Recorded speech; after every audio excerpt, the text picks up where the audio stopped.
Hey guys, tonight we're going to step out of our clean, comfortable world and into a place of storybook fantasy, with a rather grimy little secret. We're traveling back to the High Middle Ages, not as a knight in shining armor, but as a noblewoman, destined for a life of luxury inside the towering stone walls of a great castle. Think opulent gowns, grand feasts, and poetic serenades. But to be honest, if we were really transported back, most of us, with our 21st century immune systems and our expectations of basic plumbing, probably wouldn't last a week, maybe not even a day. So before you get comfortable, take a moment to like the video and subscribe, but only if you genuinely enjoy what I do here. Go ahead and let me know in the comments where you're listening from, and what time it is for you. It's always cool to see how far these stories travel. Now dim the lights, maybe turn on a fan for that soft background hum, and let's ease into tonight's journey together. The journey has been long days spent on horseback, the sway of the animal a constant, rhythmic companion. Your muscles ache in ways you didn't know they could. But then you see it, rising from the rolling green hills, a silhouette against the pale blue sky. The castle. It's exactly as the troubadours sing about in their ballads, a magnificent beast of stone and timber, its towers clawing at the clouds, colorful banners snapping proudly in the wind. This isn't just a building, it's your future, an alliance sealed with your hand in marriage. And this fortress is to be your new home, your domain. As your party draws closer, the fantasy begins to solidify into a noisy, bustling reality. The air, once crisp with the scent of pine and damp earth, now carries the sounds of life. You hear the rhythmic clang, clang, clang, clang of a blacksmith's hammer, the distant barking of hounds from the kennels, the shouts of men at arms on the battlements. It's a symphony of medieval life, and you are its esteemed audience. The great Perktelis, a terrifying wooden and iron mall, is raised in your honor. You ride across the drawbridge, the horses' hoofs thundering on the thick planks, and you can't help but glance down at the still, green water of the moat below. It looks peaceful, almost picturesque, reflecting the sky. You pass through the outer bailey, a chaotic courtyard filled with stables, workshops, and thatched roof huts. Chickens scatter from your path.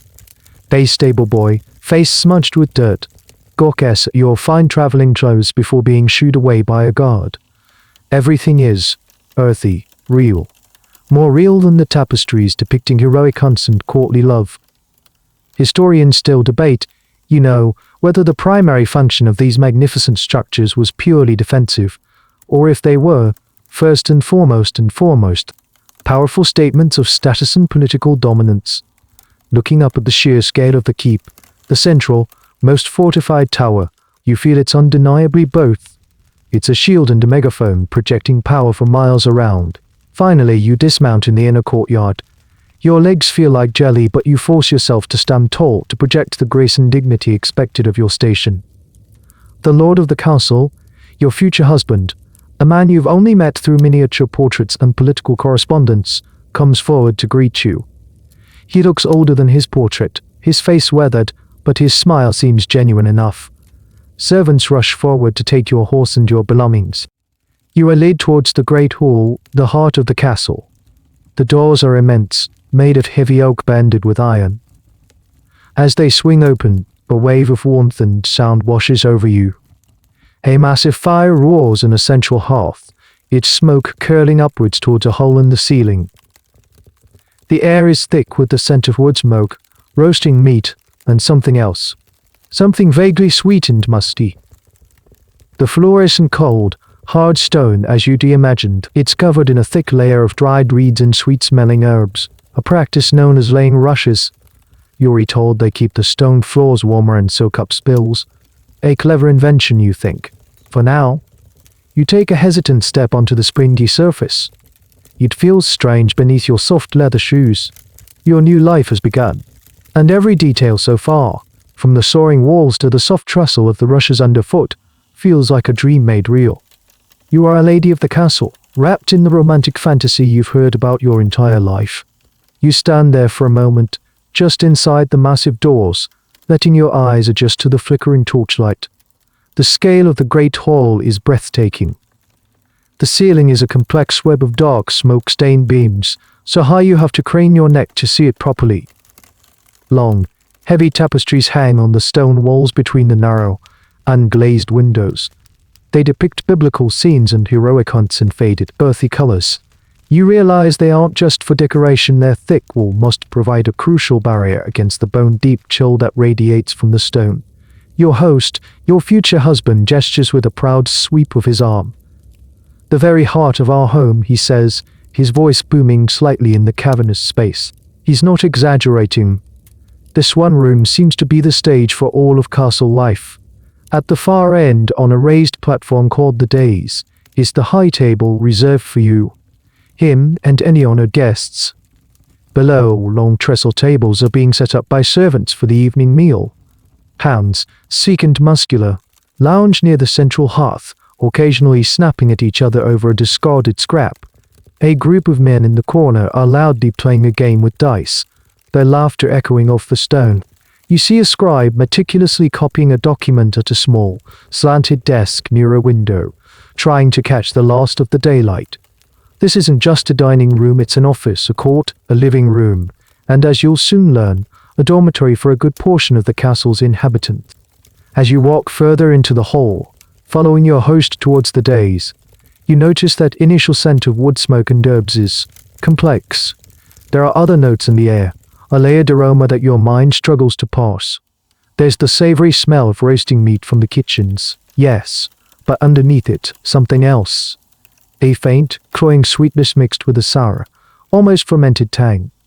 It's the smell of spilled ale of grease. It's the smell of the dogs. It's the smell of the dogs. And the falcons occasionally brought inside, and something else. Something vaguely swampy. You try to place it, discreetly breathing through your mouth. Your host points down to the floor. "We had the rushes changed in your honor," he beams. "The finest meadows watered lavender. And indeed, the top layer is fragrant." But as a servant hurries past, his heavy boot disturbs the reeds, and a puff of dust and a much stronger, musty-ear odor rises for a second. You glance down. You see old, blackened reeds peeking out from beneath the fresh green layer. A stray dog gnaws on a bone, and when it's finished, it simply leaves the slobberway remnant on the floor, where it's quickly trodden into the thick matting. You suddenly understand. The rushes aren't clean, they're layered. Erasmus, a great scholar, would one day complain bitterly about this English practice, describing floors covered with an ancient collection of spilt beer, grease, fragments of food, and everything that is nasty. You are standing on a primitive, organic carpet, a repository for weeks, maybe months of daily life. The strange smell is the slow, steady composting of history right under your feet. This is one of those curious little facts of life. Here, what seems like a charming, rustic solution is actually a significant hygiene problem in the making. You reach the dais and turn back to look over the hall. It's a living, breathing organism, but as night falls it will transform again. Historians still piece together the intricate social choreography of a castle at night, but it's generally agreed that many of the squires, servants, and men-at-arms would simply find a space on the floor, roll up in a cloak or blanket, and sleep right here amidst the lingering smells of the feast. Private space seems to be a luxury even more rare than the spices that now fail to mask the hall's true scent. You force a gracious smile, hoping it conceals the slight wrinkle of your nose. The grand romance of the castle is still there, in the high beams and the heroic tapestries, but you've just discovered its first dirty secret, hiding in plain sight. Your host finally leads you away from the noisy hall, gesturing towards a narrow, spiraling staircase tucked away behind a heavy curtain. "Your chambers, my lady," he announces. "You must be weary from your travels. My sister will show you." A woman who shares his weathered features but has kinder eyes steps forward and gives a small curtsy. You follow her, grateful to be leaving the public gaze. The stone steps are worn smooth in the center, a testament to countless journeys up and down. The air grows cooler as you ascend, the sounds of the great hall fading below you, replaced by the soft whisper of your own footsteps and the rustle of your clothes against the cold, damp walls. The only light comes from the single torch your guide carries, casting long dancing shadows that make the climb feel even more secretive and dramatic. You emerge into a surprisingly spacious room. It's austere, yes, but it's the peak of medieval luxury. A huge bed dominates the space, a heavy wooden frame with thick, dark velvet curtains that can be drawn to create a small, private tent against the drafts. A large, iron-bound wooden chest for your belongings sits at the foot of the bed. A single, tall chair with intricate carving stands near a narrow window slit, which is covered by a wooden shutter. Not Bath, with its fireplace and its lockable door, represents a level of privacy that 99% of the castle's inhabitants can only dream of. After the long ride, and the overwhelming experience of your arrival are certain, biological need makes itself known. It's a delicate matter. You clear your throat softly, and your guide, the lady of the castle, seems to understand immediately. She calls for one of your personal serving maids who has just arrived with a trunk. Show our lady to the garderobe, she instructs, before giving you a reassuring nod and leaving you in the servant's care. Garderobe, the word sounds familiar, like the French for wardrobe. You assume it's a small room for changing or storing clothes. Your maid, a young woman named Elise, leads you not to another room, but to a thick section of the outer wall, where a small, unassuming wooden door is set. She opens it, and you peer inside. It's not a closet. It's a tiny, stone-lined alcove, barely large enough for one person. At the back of it is a stone bench with a hole carved into it. A sudden, chilly draught wafts up from the opening, carrying with it a faint, unpleasant smell. You look at Elise, confused. She gestures to the seat. The garderobe, my lady. This is your toilet. A stone chute built directly into the castle's massive exterior wall. You cautiously step inside. The stone is cold beneath your shoes. You can hear the distant cry of a bird, and you realize the sound is coming up through the hall. You glance down and see nothing but darkness, but you understand with a lurch in your stomach that you are looking at a straight drop down the side of the castle, all the way to the motor pit below. It's a self-cleaning system of sorts, relying on gravity and distance. As you acclimate to the situation, you ask Elise about the name. Why is it called a garderobe if it's this? She gives you a knowing little smile, a piece of castle wisdom passed from servant to servant. Sometimes we hang the lord's furs or heavy cloaks in here, my lady. The ire that rises from the pit. The sharpness of it, you see. It is said to keep the moths and fleas from nesting in the wool. You process this.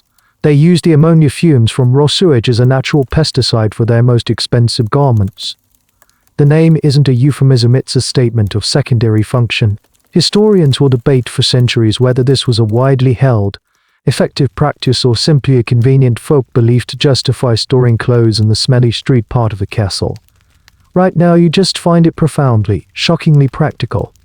You finish as quickly as possible, the cold draft on your skin a constant, unpleasant reminder of the sheer drop just inches away. Returning to the relative warmth of your bedchamber, the heavy velvet curtains and the carved chair suddenly seem like an elaborate stage set, a thin veneer of civility laid over a much cruder reality.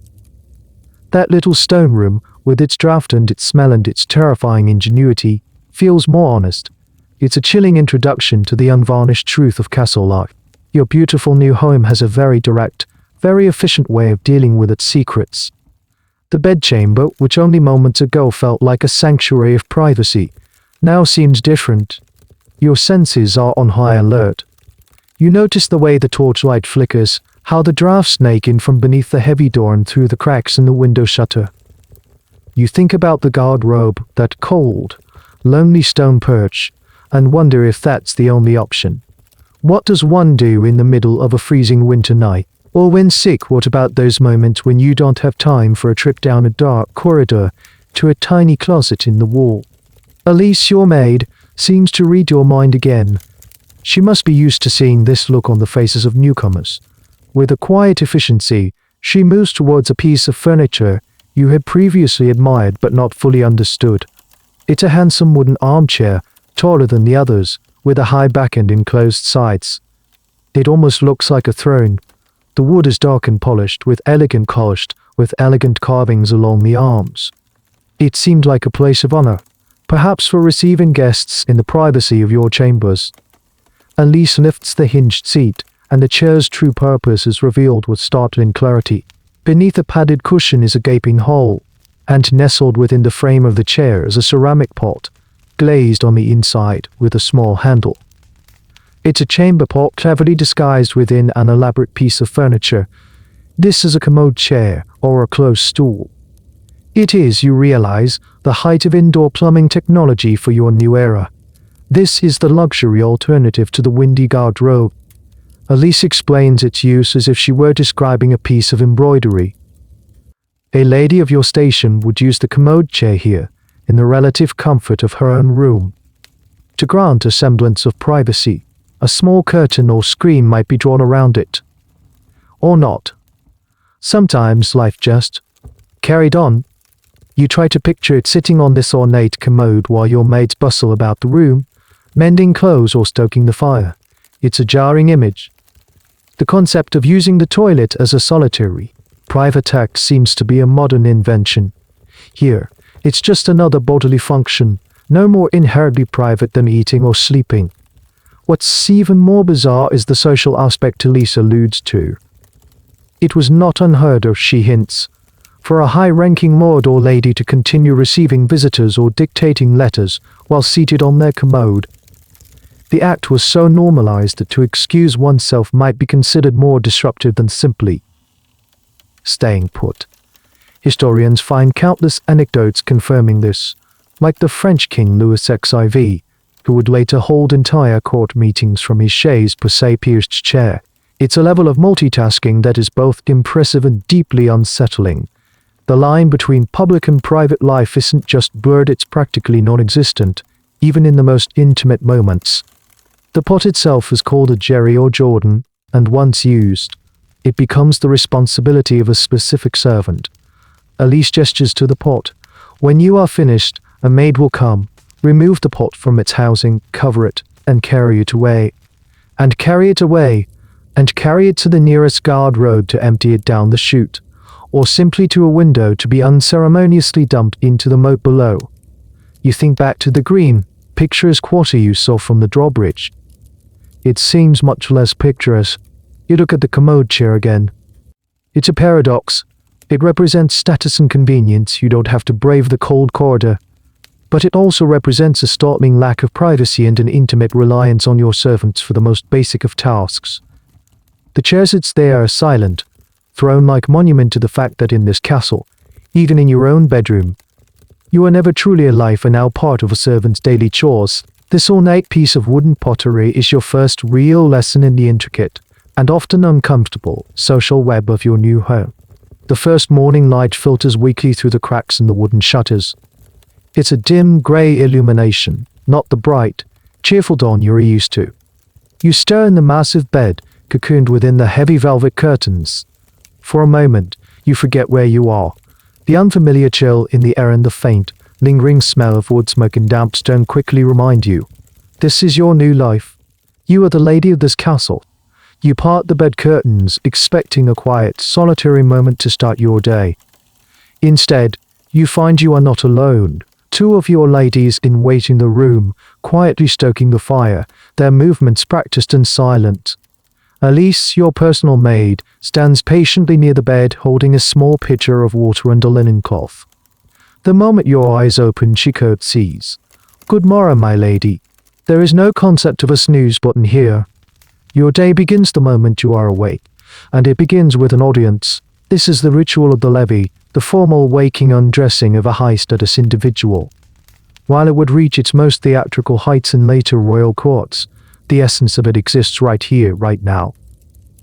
Your waking is not a private affair. It's the first duty of the day, a performance for your inner circle of attendants. They are here to help you, to serve you, but their presence also constantly reaffirms your status.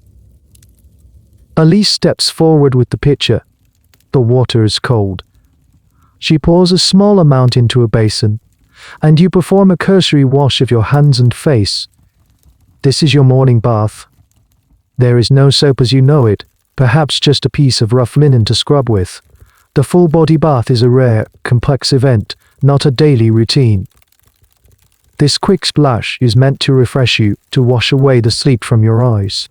Next comes the most intimate part of the morning, and the part you are dreading. You need to use the commode chair. You give a subtle nod to Elise. She understands immediately. She and another maid fetch a decorative screen, a simple wooden frame with a piece of tapestry stretched across. It provides a visual barrier, but it hides nothing. The sounds, they are still part of the shared space of the room. Your ladies in waiting avert their eyes, not out of embarrassment, but out of trained deference. They busy themselves on the other side of the room, folding clothes, arranging your jewelry, but their presence is a constant, quiet hum. You sit behind the screen, the polished wood of the commode cold against your skin, and try to ignore the fact that you are separated from 3 other people by only a thin piece of fabric. You hear them murmuring to each other about the day's schedule, the weather, a piece of court gossip. Life doesn't stop for your bodily functions. There's a surreal absurdity to it. You are at your most vulnerable, yet you must maintain an air of detached dignity. This, you realize, is a core skill of nobility, the art of pretending. Pretending you are alone when you are not, pretending something isn't happening when it so clearly is. Once you are finished, you give a small cough.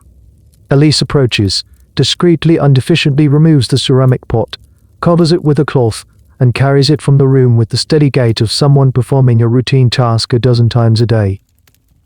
There is no fuss, no commentary. It's just part of the morning's choreography. The whole process, from waking to this moment, has been a public spectacle disguised as a private routine. There is a strange intimacy in it, sharing these moments with your servants, but it's an intimacy born of necessity and hierarchy, not of choice. Scholars still debate the psychological impact of this constant surveillance on the medieval elite. Did it foster a sense of detached theatricality, or did it simply erase the very concept of a private self looking at your ladies in waiting, who are now laying out your gown for the day, their faces impassive and professional? You suspect it's a bit of both. Your morning has begun, not in quiet contemplation, but in a carefully managed, semi-public performance. Dressing is an ordeal, a team effort.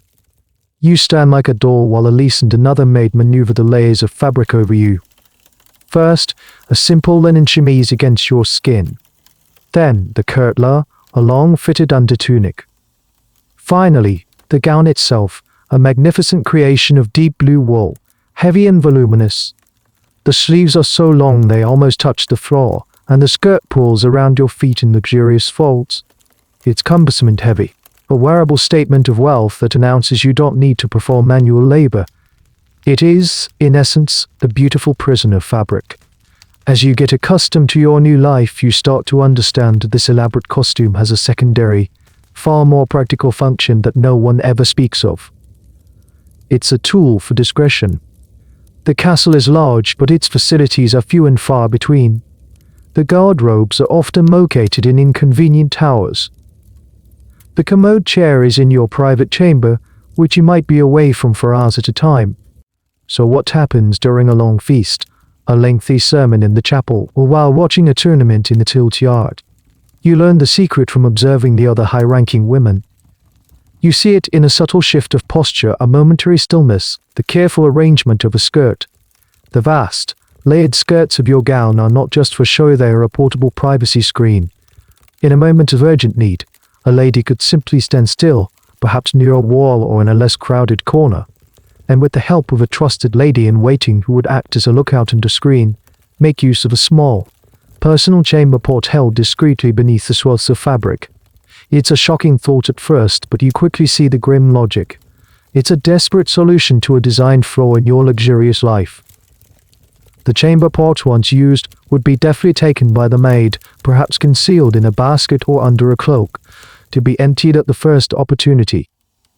The act itself would be almost invisible to the casual observer, masked by the sheer volume of your dress. There is even a peculiar piece of equipment you hear whispers about, a device that some historians have found evidence of, though its widespread use is hotly debated.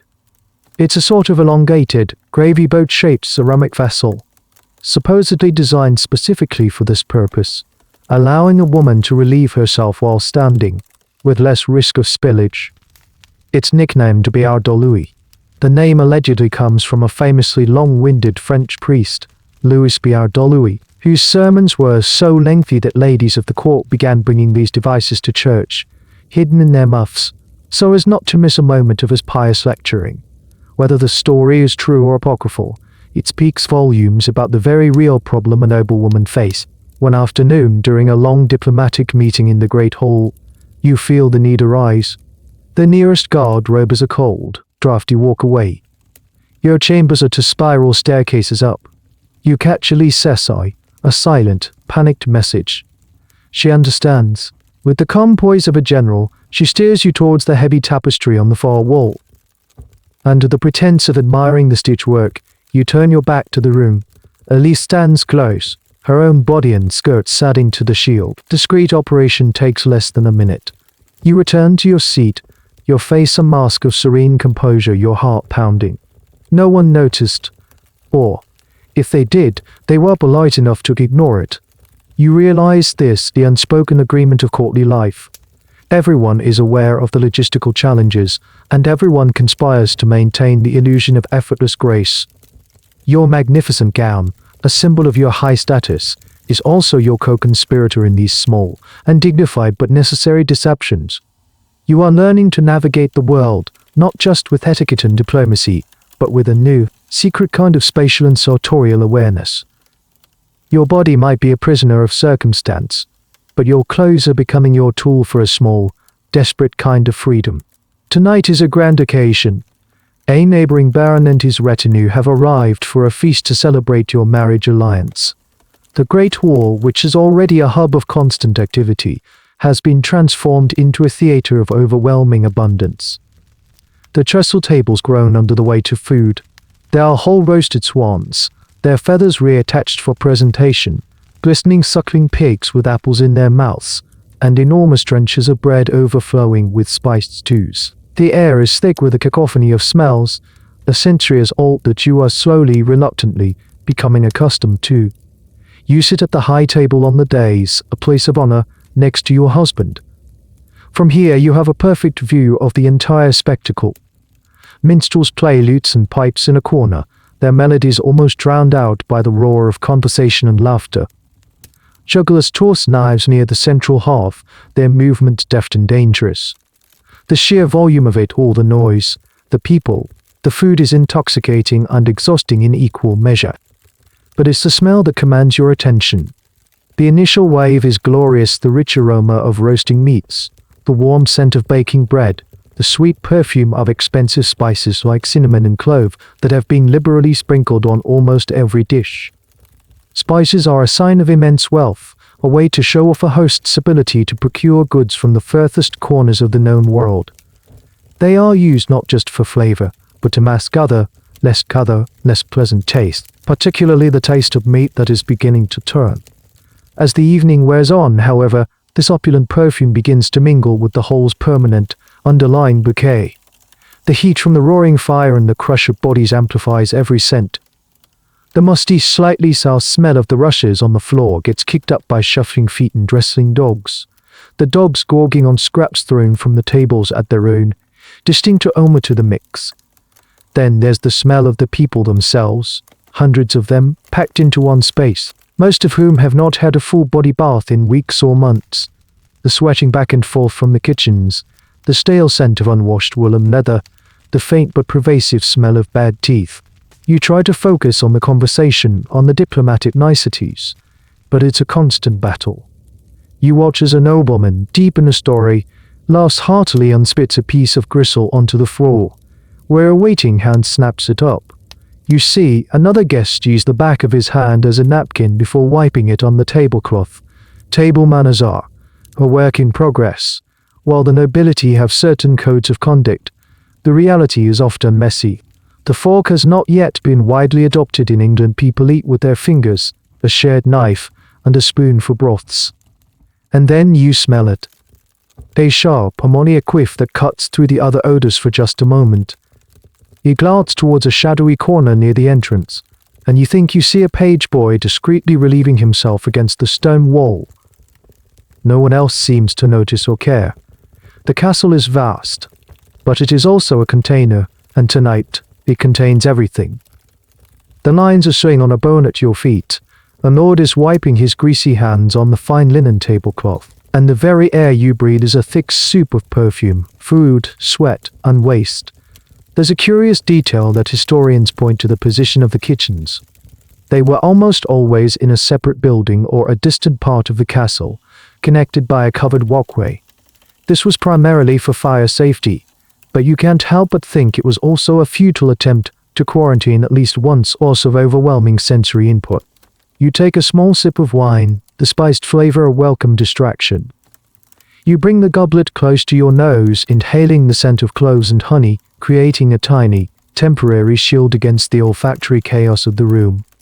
You are learning that survival here is about managing your senses, about choosing what to focus on and what to steadfastly ignore. The feast is a performance of power and wealth, but the air itself tells a truer story, one of a world where luxury and squalor are not opposites, but intimate, inseparable neighbors. After the grand feast, you retreat to your chamber feeling coated in a fine layer of smoke, sweat, and the ghost of 100 conversations. The memory of the chaotic, pungent great hall clings to you. You perform the usual cursory wash with the cold water from the pitcher, but it feels woefully inadequate. You crave the simple, profound relief of being submerged in hot water, of scrubbing away the grime of the past few days. The next morning, you summon Elise and make a bold request. I should like to take a bath. Elise doesn't say no, of course. You are the lady of the castle. But her reaction is telling. It's not the casual acknowledgement you'd expect. Her eyes widen slightly, and she immediately curtsies, as if you've just issued a major decree. At once, my lady, she says, a certain gravity in her voice. And with that she exits, and you soon hear a flurry of activity and shouted commands echoing up from the courtyard below. You haven't just asked for a wash, you've launched a small-scale military operation, all for the sake of getting clean. This, you learn, is why bathing is not a daily or even weekly habit. It is a production, a grand, laborious ritual. First, servants have to be dispatched to haul the tub into your chamber. It's not a built-in porcelain fixture. It's a huge round wooden tub like a massive barrel cut in half, large enough for you to sit in comfortably. It takes 2 strong men to lug it up the spiral staircase and place it in the center of your room, away from the drafts of the walls. Then, to make it more comfortable and, more importantly, to prevent you from getting a backside full of splinters, it's carefully lined with a clean linen cloth. While this is happening, the real work begins down in the kitchens. A massive fire is built up, and cauldrons of water are set to boil. Every single drop of hot water for your bath must be hauled by hand, bucket by bucket, from the kitchen fires up to your chamber. You watch, fascinated and slightly guilty, as a line of servants forms, trudging up the stairs with steaming pails, their faces rayed with exertion. They carefully pour the hot water into the tub, then go back for more, over and over again. Another servant brings buckets of cold water from the well to temper the scalding heat. Finally, after what seems like an hour of organized chaos, your bath is ready. The room is filled with stone walls and drips onto the floor. To make the experience more luxurious, Elise scatters a handful of fragrant herbs, rosemary and lavender, into the water. The scent is a welcome relief. She also presents you with your soap. It's a small, grayish, lumpy bar. It's not the fragrant, milled soap you're used to. This is a basic, homemade concoction of animal fat, usually mutton tallow and lye derived from wood ash. It has a greasy feel and a sharp, chemical smell, but it's effective. With your maids holding up linen sheets to form a temporary screen, you undress and step into the tub. The heat is a blissful shock. For the first time in weeks, you feel your muscles truly relax. But this is not a private, solitary soak. Elise and another maid are right there with you.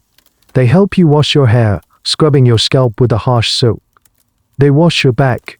Their presence is entirely practical, a part of the service. You close your eyes and try to enjoy the moment of warmth and relative cleanliness, ignoring the fact that you are, once again, the center of a very personal, very public performance. While you soak, you overhear the maids talking about the bathhouses or stews down in the town. Those were places where common folk could pay to bathe, often in large communal tubs. But they murmur, such places have a sordid reputation, often doubling as brothels. For a lady of your station, this private, elaborately prepared bath is the only respectable way. It is a potent symbol of status. After you're scrubbed clean and dried off, you feel reborn. But as you watch the servants begin the long process of emptying the tub bucket, you understand. The sheer expenditure of labor, firewood, and time makes this an indulgence, a special treat. And there's another, more insidious reason for its rarity, a whisker of medical theory that you're just beginning to learn. Many physicians of the air have held that hot water opened the pores of the skin, making the body vulnerable to disease and bad air. Soaking in a hot bath, according to them, was literally inviting sickness in. Historians are still debating how much this medical advice discouraged bathing versus the sheer logistical nightmare of it all. As you sit by the fire, wrapped in clean linen, you feel wonderfully deeply clean, but also faintly aware that in this world, even the simple act of washing is a complicated and potentially controversial luxury. Feeling refreshed and clean after your elaborate bath, you start to pay more attention to the lifeblood of the castle water. It's everywhere and nowhere. You see servants constantly hauling it, hear the splash as it's poured, and feel its damp chill in the very stones of the walls. But where does it all come from, and, more importantly, where does it all go? The primary source of water for the castle is the well. It's located in the central courtyard, a deep, stone-lined shaft sunk many feet into the earth to reach the groundwater table. Its placement is strategic in case of a siege. The well being inside the walls is a matter of life and death, ensuring a supply of water when cut off from outside rivers or streams. Every morning, you see a line of servants taking turns at the windlass, the creaking wooden winch that lowers and raises the heavy wooden bucket. This well water is for drinking, for cooking, for everything. It's cool, fresh, and tastes of stone and earth. It is, in theory, the purest water available. But the castle is a busy, crowded place. The courtyard is a thoroughfare for people and animals. You see the stables for the horses just a stone's throw from the well. The blacksmith's forge is nearby, its runoff of coal dust and slag seeping into the ground. The dogs and chickens run free. You watch as servants will out a dirty bucket right next to the wellhead, the grimy water splashing onto the stones and soaking back into the very earth the well draws from. You don't need to be a physician to feel a prickle of unease. Then there is the other water. The grey water from washing, the runoff from the kitchens, and, of course, the effluent from the garderobes and the contents of the chamber pots. Where does all of that end up? You start to connect the dots. The garderobe chutes, as you know, empty either into a cesspit at the base of the castle wall or directly into the moat. The chamber pots are also frequently emptied into the moat. The same moat you saw on your arrival, the one that looks so placid and green. You realize now that its picturesque quality is a lie. The moat is the castle's open sewer. It's a stagnant, festering ring of water, collecting all the human and animal waste, kitchen scraps, and general refuse the castle produces. One day, you notice a servant emptying a bucket of sudsy, greasy water from the scullery into a gutter that runs across the courtyard. You follow its path with your eyes. The shallow, stone-lined channel slopes gently downwards, towards the moat. Everything eventually leads to the moat. There is no concept of a sealed, separate sewage system. It's all about surface drainage and gravity. This creates the terrifying proximity between clean and dirty water. Some castles, particularly those built on high ground, might be relatively safe. But many, especially those on lower ground or with less porous soil, faced a constant, invisible threat. The filth from the cesspit and the moat could slowly, inevitably, seep back into the ground, contaminating the very water table that the central well relied upon. The people of the castle could, in essence, be slowly poisoning their own drinking water. Historians and archaeologists often find evidence of this when excavating castles. They analyze soil samples around wells and cesspits and can map the likely paths of contamination. It's a silent, creeping danger that the inhabitants were likely unaware of. They might attribute the resulting stomach sicknesses, dysentery, and other waterborne diseases to bad humors, miasma, or God's will, never suspecting the well in the heart of their home. There's an ongoing academic discussion about how aware medieval people were of this connection. Some medieval texts do advise building latrines far from wells, so the concept wasn't entirely alien, but the practical application was often flawed. You look at the bucket of fresh water Elise brings you for drinking. It looks clear, it smells fine, but now you see a shadow in it. You think of the porous earth beneath your feet, a slow filter for 1,000 daily sins. In this world, the line between what is pure and what is polluteriously frighteningly thin. Water is life, but here you realize with a sinking feeling it can also be a slow, insidious harbinger of death. You begin to see them not as individuals, but as an army. A constantly moving, perpetually working force fighting an unending war against entropy and filth. They are the servants, the invisible gears that keep the great machine of the castle turning. And their primary enemy is the sheer, overwhelming volume of waste produced every single day. Their day starts before dawn and ends long after you've retired to your chambers. Their work is a cycle of carrying, cleaning, and disposing. You see the pot boys, some no older than 10, whose entire job revolves around the commode chairs and chamber pots. They are the ones who answer the quiet call for the subtle nod. They are the ones who carry the full ceramic vessels, their faces impassive, down countless flights of stairs and through crowded halls. You see them making their way to the garderobe chutes or to a designated dumping window, their movements swift and practiced to minimize contact and spillage. It's a thankless, low-status job, but utterly essential. Without them, the castle would become uninhabitable in days. Then there are the gong farmers or night men, figures of both vital importance and social ostracism. These are the specialists. They don't just empty chamber pots, they deal with the cesspotess. The garderobes that don't empty into the moat empty into the moat empty into deep pits dug at the base of the walls. These pits, over time, fill up. When they become too full, the gong farmers are called in. It's a job done exclusively at night to spare the castle's inhabitants the overwhelming stench. One moonless night, you are woken by a strange noise and an even stranger smell.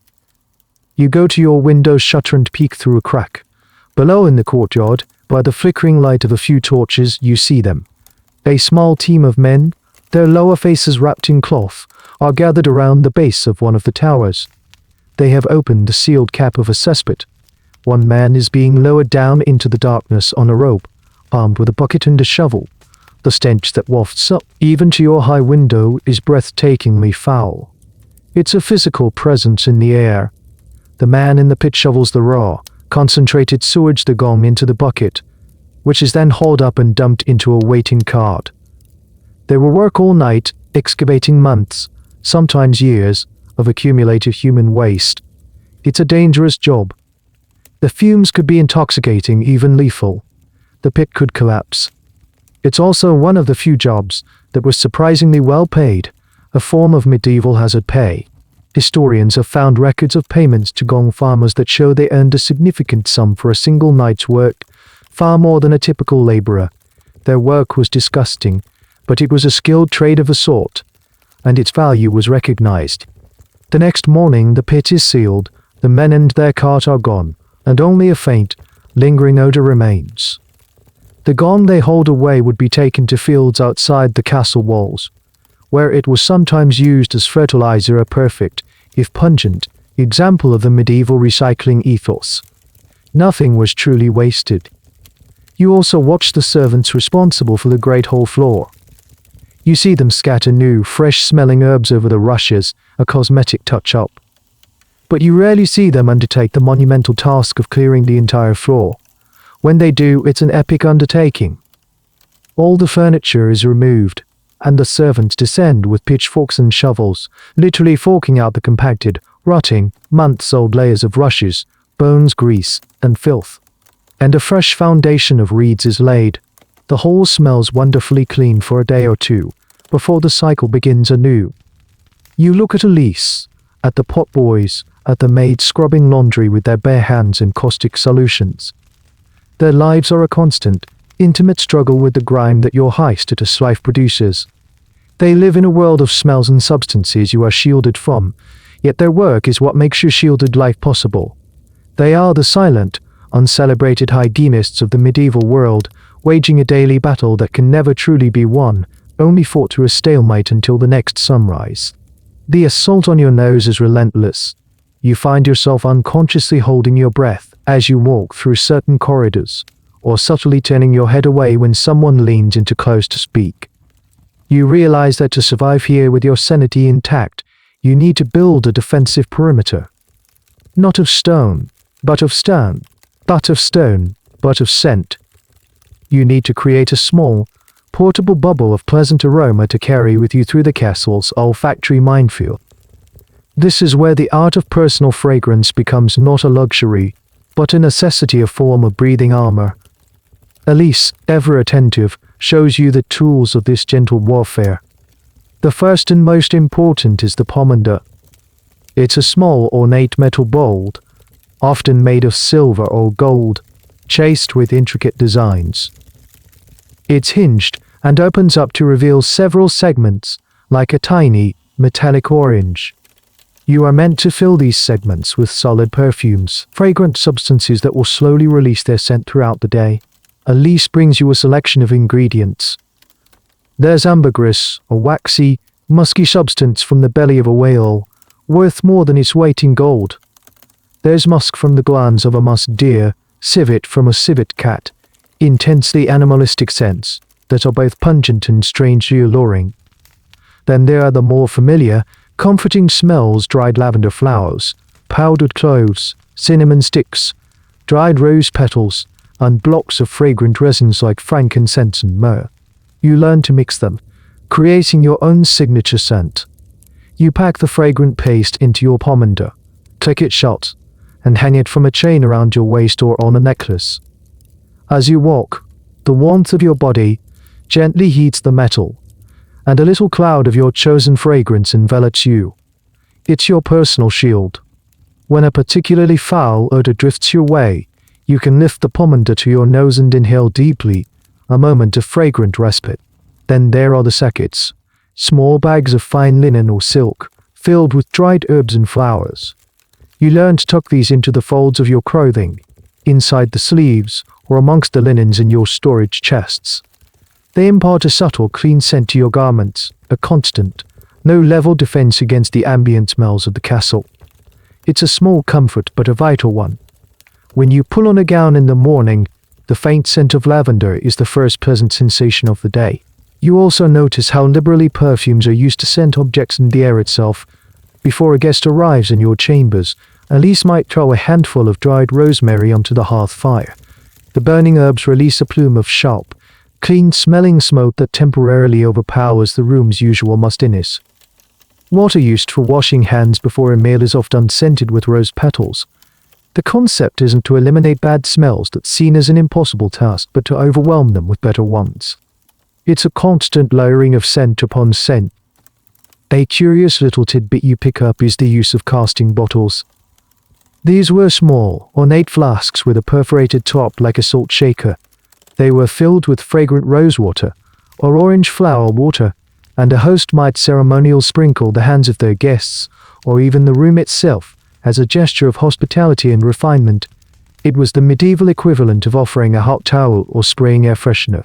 However, there's a debate that has simmered for centuries among historians: was this obsession with strong perfumes like musk and ambergris truly about hygiene, or was it also a matter of fashion and status? The rarity and cost of these ingredients meant that wearing them was a potent display of wealth. A person's scent announced their social standing before they even spoke a word. Some argue the goal wasn't to smell clean in the modern sense, but to smell rich. You wear the pomander for survival, to make the walk to the chapel bearable. But you cannot deny the small thrill of pride you feel knowing the ambergris within it cost more than a servant's yearly wage. Your fragrant armor is both a practical shield and a part of your noble costume, protecting your senses and projecting your power, one scented step at a time. One morning, you are woken not by the gentle stirring of your maids, but by a powerful, acrid smell that stings your nostrils and makes your eyes water. It's a chemical reek, sharp and unpleasant, mixed with the smell of damp wool. You look out your window and see that the inner courtyard has been transformed. It's laundry day, and it's nothing like the gentle, fragrant process you might have imagined. It's a brutal, industrial-scale operation. In the center of the courtyard, several enormous wooden vats, even larger than your bathtub, have been set up. They are filled with a grey, murky liquid that steams in the cool morning air. A group of laundresses, brawny women with their skirts hitched up and their arms bare, are gathered around the vats. They are rhythmically pounding and turning huge piles of fabric with long wooden poles. This is the castle's dirty linen bed sheets, towels, chemises, tablecloths, a mountain of soiled cloth. You ask Elise what on earth is in that water to create such a terrible smell. Her answer is shocking. Lye, my lady. And, urine. Lye, she explains, is a powerful alkaline cleaning agent derived from soaking with ash in water. It's caustic stuff, good for breaking down grease and grime, but harsh on both fabric and skin. The laundress's hands are red and rough from working with it. But it's the second ingredient that truly startles you. Urine, collected in pots for days and allowed to ferment, was a key ingredient in the laundering process. The ammonia that develops in stale urine is a potent stain remover and whitener. It was known as lantern, was so valuable as a detergent that some towns would actually collect it systematically. You watch, mesmerized by the sheer physicality of the process. The women heave the heavy, sodden linen out of the vats, their muscles straining. They then carry the dripping piles to a nearby stream or a large trough filled with cleaner water for rinsing. They beat the fabric against smooth rocks to knock out the dirt in the cleaning solution, the sharp thwack of wet cloth on stone echoing through the courtyard. It's a process that takes all day, a back-breaking marathon of chemical soaking, pounding, and rinsing. This harsh treatment is why only the most durable fabrics, like linen and rough wool, could be laundered this way. Your fine silk gowns, the velvet curtains, the intricate tapestries, they are never, ever washed with water. To do so would destroy them. Instead, these delicate and expensive items are cleaned by being brushed vigorously, aired out in the sun, and spot-treated with substances like breadcrumbs to absorb grease stains. Sometimes, they are dry-cleaned by being tumbled in a barrel with absorbent powders and herbs. The result is that these garments are never truly clean. They just accumulate a patina of age, scent, and grime. A single gown is meant to last a lifetime, or even be passed down through generations. Its smells and stains are part of its history. This fact sheds new light on a strange little detail historians often puzzle over: the mention of nobles owning dozens, even hundreds of linen chemises, the undergarments worn next to the skin. It seems excessive until you realize the truth. The outer garments are rarely cleaned, but the chemise can be.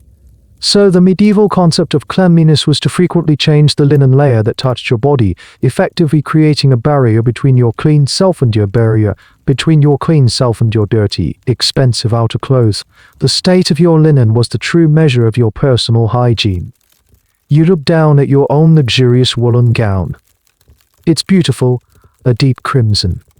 But now you're acutely aware that it has likely never been submerged in water. It has been worn by you for weeks. It has absorbed the smoke of the great hall, the dust of the courtyard, the sweat of your own body. You think about the laundresses below, their hands chapped and bleeding from the lye and urine, washing the castle's sins away. And you realize, with a sense of profound irony, that the most humble, lowest paid servant in her freshly laundered, rough spun chemise is, in a very real sense, cleaner than you are in all your silken, unwashable finery. As you settle into the rhythm of castle life, you become aware that you are not just cohabiting with people. You share your magnificent stone home with a vast and varied population of non-human residents. They scurry in the walls, buzz in the air, and nap by the fire. You are never truly alone, and your companions are not always the kind you would choose. The most obvious and audacious of your roommates are the dogs. They are everywhere. Not just the sleek, prized hunting hounds kept in the kennels, but a motley crew of smaller terriers and general mutts that have the run of the castle.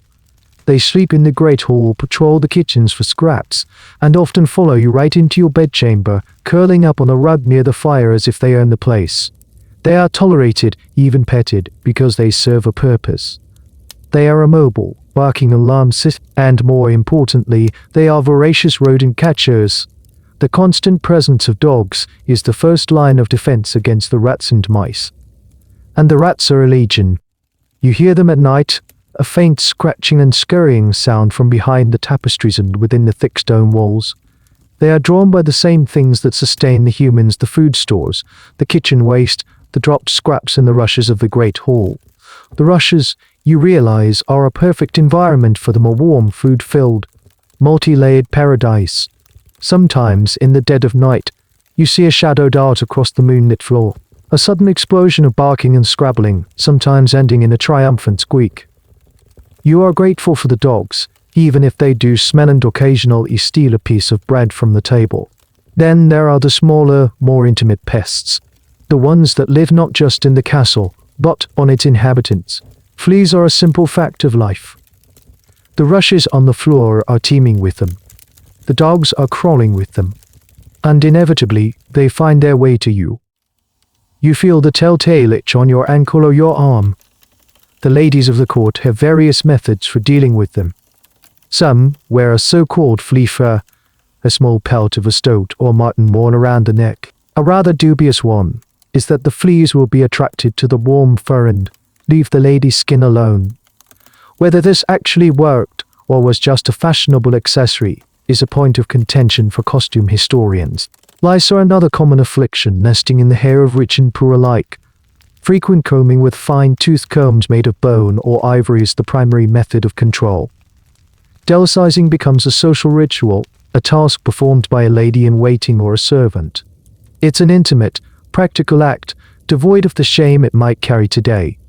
It is simply a part of personal grooming, like braiding hair. You also have flying companions. In the summer, flies are a constant, buzzing nuisance, drawn to the kitchens, the stables, and the ever-present moat. They swarm over the food laid out for feasts, a detail often conveniently omitted from romantic paintings. There are no screens on the windows. The battle against them is fought with swatting and waving hands. Birds, too, find their way inside. Swallows and sparrows nest in the high roof, their chirping a constant background noise. Even the prized hunting falcons are often brought inside, hooded and perched on a stand, adding their own unique, musky scent to the castle's complex aroma. This constant, close proximity to animals, domestic, wild, and parasitic, is a fundamental difference between your old life and this one. The modern world works hard to create a sterile barrier between humans and the animal kingdom. Here that barrier is porous, almost non-existent. You share your food, your living space, and even your body with a menagerie of creatures. It's a testament to a world where humans are not separate from nature, but deeply, messily embedded within it. You learn to sleep through the sound of a rat scratching in the wall, to absnest and lead scratch a flea bite, and to step over a sleeping dog in the hallway. You are becoming a true resident of the castle, one species among many. You've been living in the castle for several seasons now. You've grown accustomed to the smells, the lack of privacy, the strange daily rituals. You've even made a fragile peace with your furry and six-legged cohabitants. But there's one feature of your new home that you've managed to keep at an aesthetic distance. Until now, the moat. From your high window, it still looks romantic on a calm day, the water reflecting the sky, disturbed only by the occasional ripple of a fish or a landing duck. You've seen it as a defensive feature, a picturesque boundary separating your world from the one outside. But today, you decide to take a walk along the inner battlements, the wide stone walkway that circles the top of the curtain wall, giving you a new perspective. From this vantage point, you can look almost straight down, and the truth of the moat is laid bare, stripped of all its romance. It is not a clear, flowing body of water. It is a stagnant, murky soup. The green you saw from a distance is not the reflection of trees, but a thick carpet of algae and duckweed, thriving on the rich nutrients constantly being fed into it. You can see the dark, shadowy outlets of the garderobe chutes studding the castle wall just above the waterline. After a heavy rain, you can see faint, dark plumes spreading out from them into the water. You watch as a kitchen servant appears at a low-level window and, with a flick of the wrist, tosses a bucket of slop into the water below. You see vegetable peelings, bones, and other unidentifiable refuse hit the surface and slowly sink into the green murk. A flock of ducks paddles over eagerly to investigate. You realize the moat is not just the castle's toilet, it's garbage disposal. Everything that needs to disappear gets thrown in the moat. This explains so much. It explains the swarms of flies in the summer, breeding in the warm, putrid water. It explains the faint, swampy odor that permeates the air on a still, humid day. The moat is a gigantic, open-air septic tank and landfill, encircling your entire home. As you continue your walk, you come across a group of soldiers leaning over the parapet, fishing. One of them lets out a triumphant shout and hauls up a wriggling, silver-scaled fish. He unhooks it and tosses it into a bucket with several others. Your stomach turns. They are fishing for their dinner in the castle's sewer. This practice, while horrifying to you, was incredibly common. The fish in the moat, carp, eels, tench, were a valuable and convenient source of protein, especially on Fridays and during Lent when eating meat was forbidden. These species are famously hardy, capable of thriving in the low-oxygen, high-pollution environment of a castle moat. The concept of bioaccumulation, of toxins concentrating in the flesh of the fish, was centuries away. To them, it was a self-stocking pantry. A strange and disturbing point of debate for food historians is whether the taste of these fish was affected by their environment, and if so, whether people even noticed or cared amidst the heavy spices used in cooking. You continue walking, deeply unsettled. The moat, the ultimate symbol of the castle's security, its primary defense against enemy armies, is simultaneously its greatest internal health hazard. It's a breeding ground for mosquitoes, for all manner of pestilence. In a siege, while the castle might be safe from invaders, the inhabitants would be trapped, living and breathing the fumes of their own concentrated waste. The very wall that keeps enemies out also keeps all the filth in. You look out across the countryside, the clean green hills and forests stretching to the horizon. Then you look down at the foul green ring of water at your feet. The castle is an island, you realize, but not an island in a sparkling lake. It's a fortress adrift in its own filth. The grand, imposing structure is a beautiful shell, and you are living inside it, surrounded by the slow, stinking decay it produces. The picturesque view has been shattered forever. You no longer see a reflection of the sky, but a murky mirror showing the castle's dirtiest secret. The leaves on the trees in the distance have turned to fiery shades of red and gold, and a persistent, damp chill has settled in the air. Autumn is giving way to winter, and with the change in seasons comes a change in the health of the castle's inhabitants. It starts subtly. They cough here, a fever there. The castle's priest begins to mention the sweating sickness more frequently in his prayers. At first it's easy to dismiss. People are always getting sick. But then one of your own ladies-in-waiting, a cheerful young woman named Isabel, fails to appear one morning. You send Elise to check on her, and she returns with a grave face. She has the fever, my lady. She is burning up, and she cannot keep anything down. The castle's physician is summoned. He is an old man who smells of dried herbs and condescension. He examines Isabel, peering into her eyes, feeling her pulse, and smelling her breath. He doesn't ask about her symptoms in detail. He seems more concerned with the alignment of the planets and the state of her humors. After much stroking of his beard, he delivers his diagnosis. Her humors are out of balance, he proclaims. There is an excess of choler, yellow bile, creating a hot and dry state within her body. It is likely caused by miasma, a foul air, that has seeped into the castle. Miasma, the theory of bad air. This is the prevailing medical wisdom of your time. The belief is that disease is spread not by germs, tiny, invisible organisms are the stuff of fantasy, but by poisonous, foul-smelling vapors rising from rotting organic matter, swamps, graveyards, cesspits, and you immediately think of the moat. The smell you've become so accustomed to is, in the eyes of this learned man, the literal breath of sickness itself. His prescription is based on this theory. To combat the miasma, he orders bundles of sweet-smelling herbs like rosemary and juniper to be burned in the corridors and in Isabel's room. The windows, he insists, must be kept tightly shut to keep out the bad air from outside. To rebalance Isabel's humors, he prescribes a diet of cool and moist foods, like cucumbers and melons, and most alarmingly, he recommends bloodletting to remove the excess hot blood. You watch with a sense of helpless dread as a barber surgeon, a man whose primary job is cutting hair and pulling teeth, is called in to perform the procedure. He makes a small incision on Isabel's arm, and a trickle of dark blood flows into a brass bowl. Isabel, already weak, seems to fade even further. Days pass.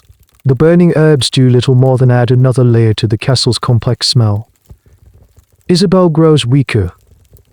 More people in the castle fall ill with similar symptoms: fever, vomiting, dysentery. A stable hum dies. Then a child from the kitchens, panic, quiet and cold, begins to creep through the castle. The blame is placed squarely on the bad air, a vague, invisible enemy that could be anywhere. A vague, invisible enemy that could be anywhere. Some whisper it's a punishment from God. No one looks at the well with suspicion. No one connects the flies that swarmed the food in the summer with the sickness now. The true culprit, the microscopic bacteria breeding in the contaminated water and food, is completely unknown. Historians are endlessly fascinated by this period, a time of immense medical ignorance. They trace the outbreaks of typhoid and dysentery through medieval records, and the patterns often point directly to poor sanitation. Yet the contemporary accounts are filled with discussions of miasmas and humours. There is a persistent scholarly debate about whether some folk practices, like using certain herbs, might have had some unintended antiseptic benefits, but the core medical framework was tragically flawed. You visit Isabel's bedside. The room is hot and stuffy from the smouldering herbs. She is pale and delirious.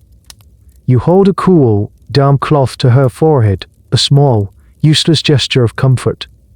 You look at her, a victim not just of a disease, but of the profound, lethal ignorance that surrounds you. The castle, your fortress, was meant to protect you from the dangers of the outside world. But you are now acutely, terrifyingly aware that the greatest danger is already inside the walls, breeding silently in the water, the food, and the very philosophy of the age. Isabella's fever finally breaks, and though she is left pale and weak for weeks, she survives. Others are not so lucky. The small graveyard outside the castle walls has several fresh mounds of earth. The fear in the castle has subsided to a low, simmering anxiety, but the memory of the sickness lingers. Your own brush with the castle's medical system has left you deeply skeptical. The physician, with his talk of humours and miasmas, seems more like a philosopher than a healer. His methods feel abstract and disconnected from the physical reality of suffering. You start paying closer attention to the other remedies and treatments people use, the folk medicine and strange concoctions that exist alongside the physician's formal learning. It's a bizarre and sometimes contradictory world of healing. The primary resource for most minor ailments is the castle's herb garden. It's a small, walled plot, usually tended by the women of the castle or a resident monk. Here, they grow not just culinary herbs, but a whole pharmacy of medicinal plants. You see chamomile for soothing nerves and stomachs, mint for indigestion, and comfrey, known as knit bone, for making poultices to heal broken bones. There are potent purgatives to cleanse the system and bitter concoctions to fight fevers. Some of it seems logical, as soothing tea for a sore throat makes sense. But other remedies are bewildering. You hear of a treatment for warts that involves rubbing them with a piece of raw meat and then burying the meat under a full moon. A cure for baldness involves a paste made of crushed honeycomb and, alarmingly, the droppings of a white dog. For a toothache, one might be advised to drive a nail into an oak tree while reciting a specific charm. It's a world where medicine, magic, and religion are inextricably intertwined. No one sees a contradiction in praying for divine intervention, while simultaneously applying a poultice of questionable ingredients. Then there is the ever-present practice of bloodletting. The physician prescribed it for Isabel's hot fever, but you learn it's a cure-all for almost everything. Feeling sluggish, let some blood to lighten your spirits. Have a headache, let some blood to relieve the pressure. The theory of the four humours: blood, phlegm, black bile, and yellow bile is the bedrock of all formal medicine. Health is a state of perfect balance among these four fluids. Sickness is an imbalance. Since blood is the most accessible humour, it's the one most frequently targeted for removal. You witness a barber surgeon at work again, this time on one of the nights, who has been complaining of headaches after a fall. The knight sits impassively as the surgeon consults a zodiac man-charted diagram of the human body with astrological signs corresponding to different parts. This chart dictates where and when it's safe to bleed someone. To bleed the head, for example, one must avoid the time when the moon is in Aries. It's a terrifying fusion of medicine and astrology. The surgeon makes a neat incision in the knight's arm, and the blood is collected in a bowl, its color and consistency read for clues about the man's condition. Historians are still untangling the complex web of medieval medical beliefs. It's a mistake to dismiss it all as foolish superstition. Within the herb law, for example, word annually effective treatments, willow bark, used for pain, contains salicin, the basis for modern aspirin. But these effective remedies were mixed in with a huge amount of magical thinking and dangerous practices like bloodletting, which likely killed more people than it cured. There is an ongoing debate about the placebo effect in this context. Did people feel better simply because they believed so strongly in these dramatic, often painful, treatments? You look at the potions, the charts, the bleeding bowls. It's a system built on ancient texts, astrological tables, and a complete misunderstanding of the human body. Faced with a serious illness, you realize your fate rests in a lottery of conflicting theories. You could be given a genuinely helpful herbal tea, or be bled to the point of collapse. Your safety lies not in the hands of healers, but in the resilience of your own constitution. It's a chilling thought. Surrounded by wealth and power, your body is ultimately on its own. The chill of winter has fully set in now. A relentless, damp cold that seems to rise from the stone floors and seep through the very walls. The roaring fires in the great hall and your bedchamber offer pockets of warmth, but the moment you step away from them, the cold wraps around you like a wet cloak. And with the cold comes a new kind of physical misery, one that is intimate, constant, and hidden beneath your magnificent clothes, the torment of your own skin. With bathing now a distant, warm memory and an impractical fantasy in this cold, your hygiene is reduced to the superficial. A splash of icy water on your face and hands in the morning, and the frequent changing of your linen chemise. This undergarment is your last line of defense, absorbing the sweat and oils of your body. Days turn into weeks without a proper wash. Your heavy woolen and velvet gowns, never laundered, feel grimy against your skin. They trap sweat and dirt, and the fabric itself, once luxurious, now feels heavy and slightly greasy. You start to experience a constant, low-level itch. It's a torment that moves around your body, now on your back, now on your legs, a maddening, persistent prickle. You learn the art of the discreet scratch, using a long fingernail to subtly relieve an itch under your sleeve while maintaining a serene expression, or rubbing your back against the high, carved wood of a chair. You are not alone in this suffering. You see other ladies subtly shifting in their seats, their faces momentarily tightening with irritation. You see the men do it more openly, a hearty scratch of the ribs or neck. The fleas, of course, are part of the problem, but this is something more. It's the simple, cumulative effect of being unwashed for long periods, of skin being trapped under layers of heavy, dirty fabric. You try to find relief. Elise brings you a scented powder, made from ground or sweetened dried herbs. You dust it on your skin after your morning routine. It helps for a while, absorbing some of the moisture and leaving a pleasant, floral scent. But by midday, the itching returns. The powder, mixed with your body's own oils, sometimes cakes into an uncomfortable paste in the creases of your skin. Your hair, too, is a source of misery. It's rarely washed during the winter. The process is too long, and the risk of catching a chill with a wet head is considered a grave danger. Instead, your hair is cleaned by brushing it vigorously, 100 strokes a night, to distribute the oils from the scalp down the hair shaft. This makes it shiny, but not clean.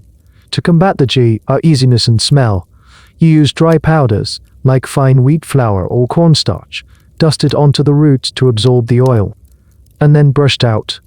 Your elaborate braids and buns are not just a matter of style, they are a practical way to manage long, unwashed hair. But your scalp itches.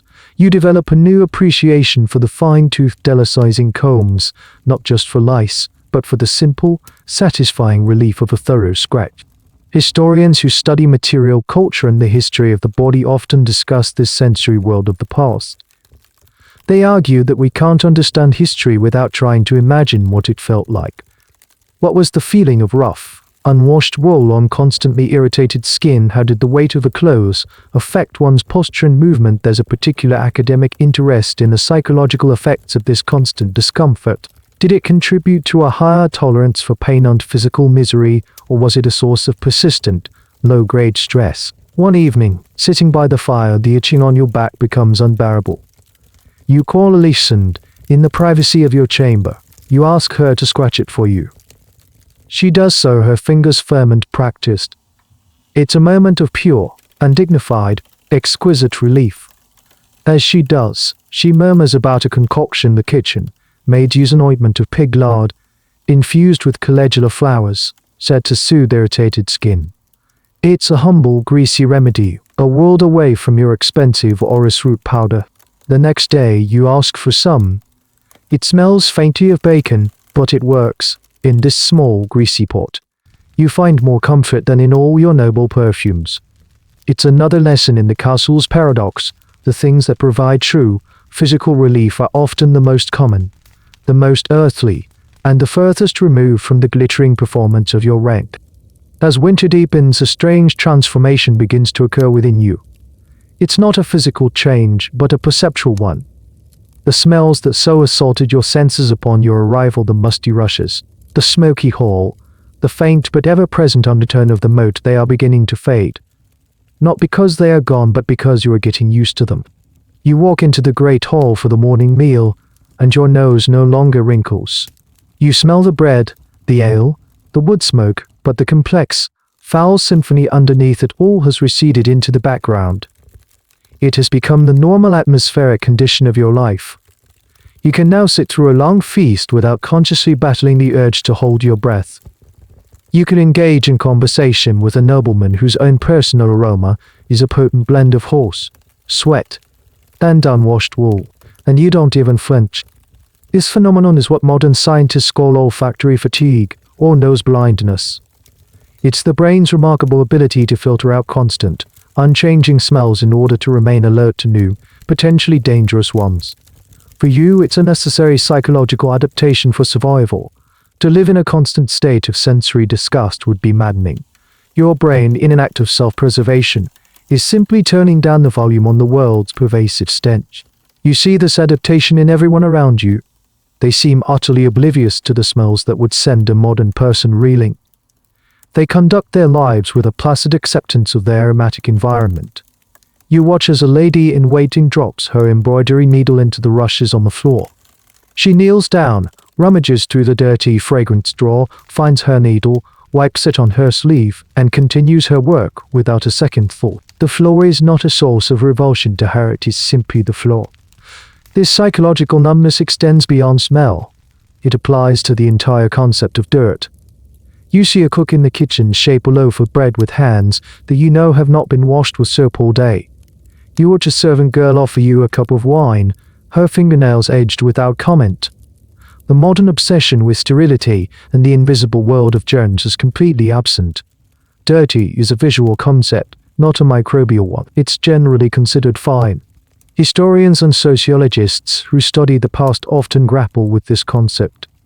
They call it normalizations. How did people live in conditions we would consider intolerable? The answer is that these conditions weren't seen as intolerable, they were simply normal. The standards were entirely different. There is an ongoing scholarly debate about the medieval sensory hierarchy. Did sight and hearing simply matter more than smell in their perception of the world, or was their sense of smell just as acute? But their interpretation of what constituted a bad or dangerous smell was different. For instance, the smell of manure was the smell of wealth and agriculture, not just waste. The smell of crowds was the smell of community. One day, a new envoy arrives from a distant land, a place known for its different customs.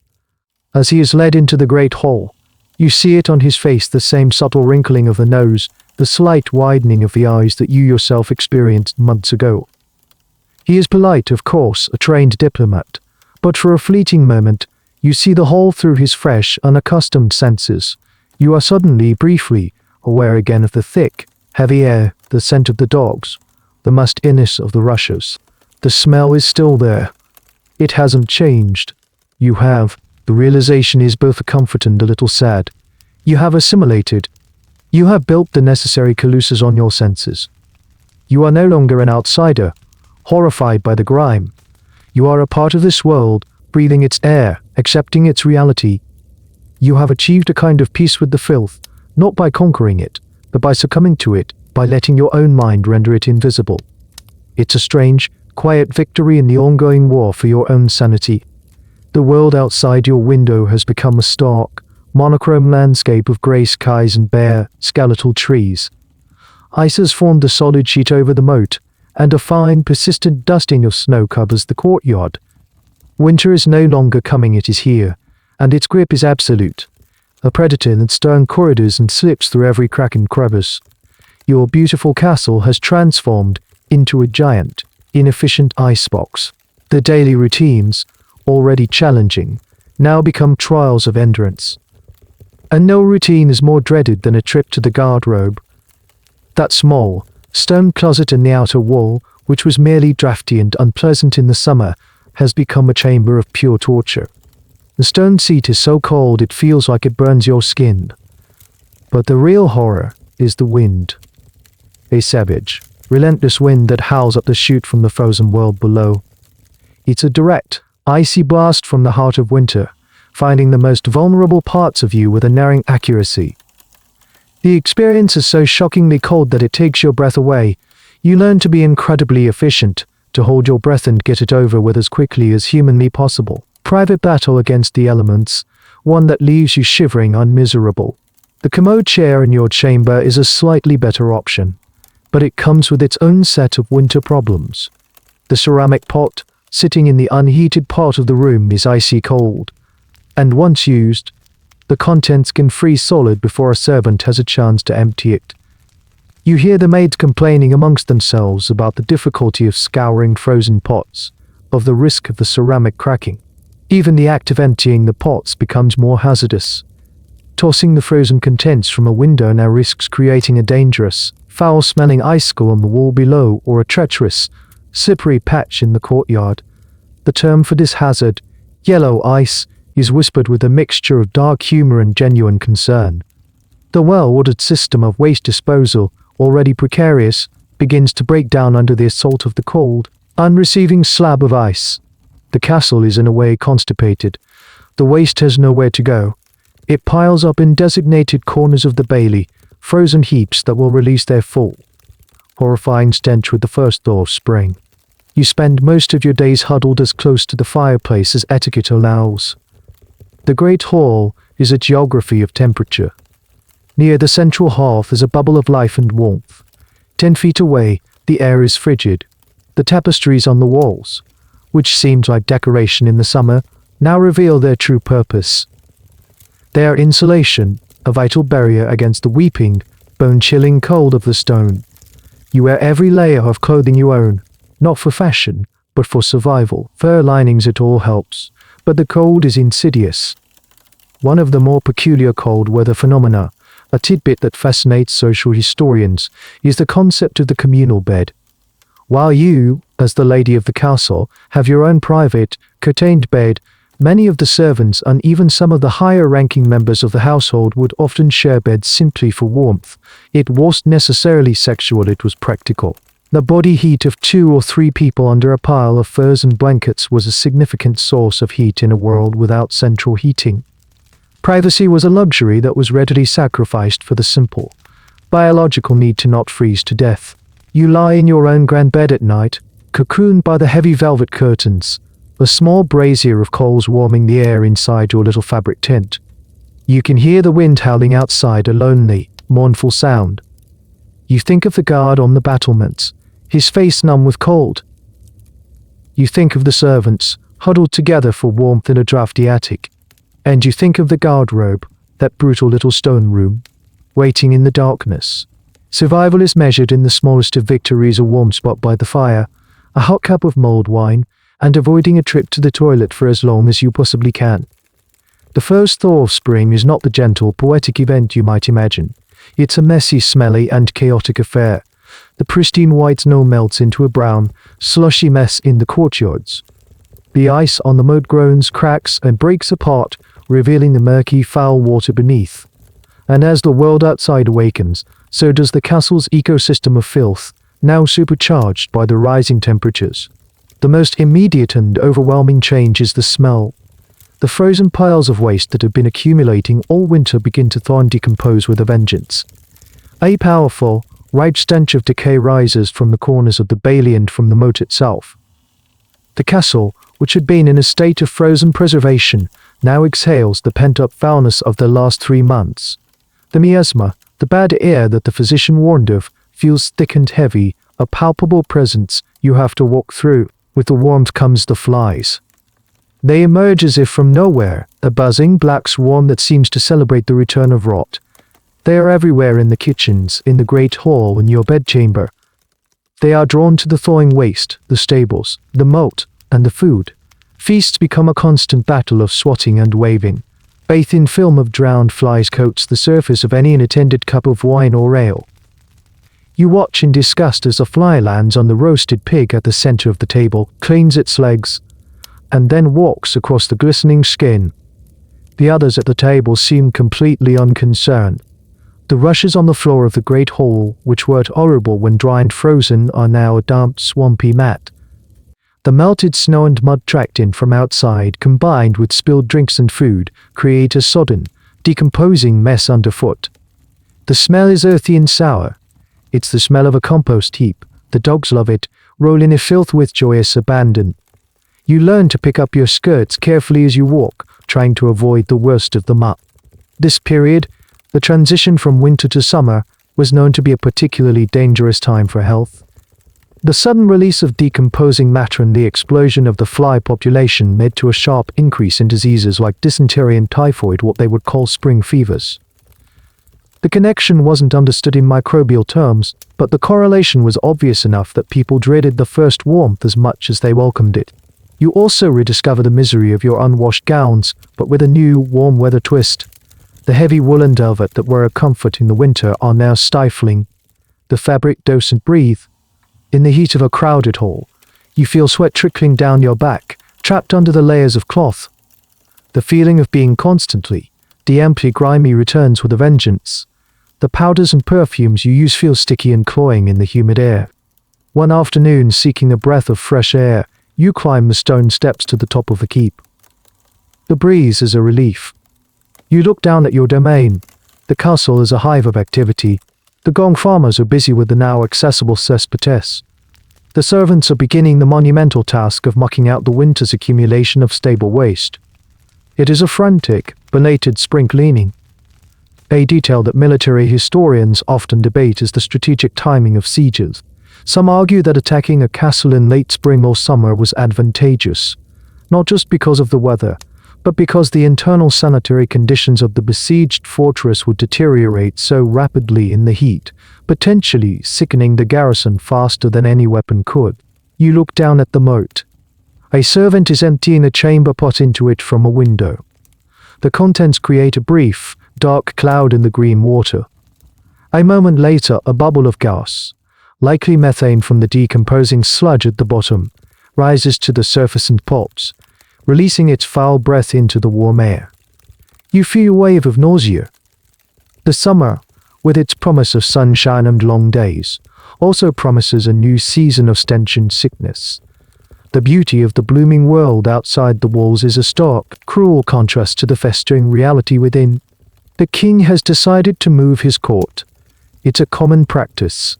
The royal household, a massive entourage of nobles, knights, servants, and hangers-on, is not a stationary entity.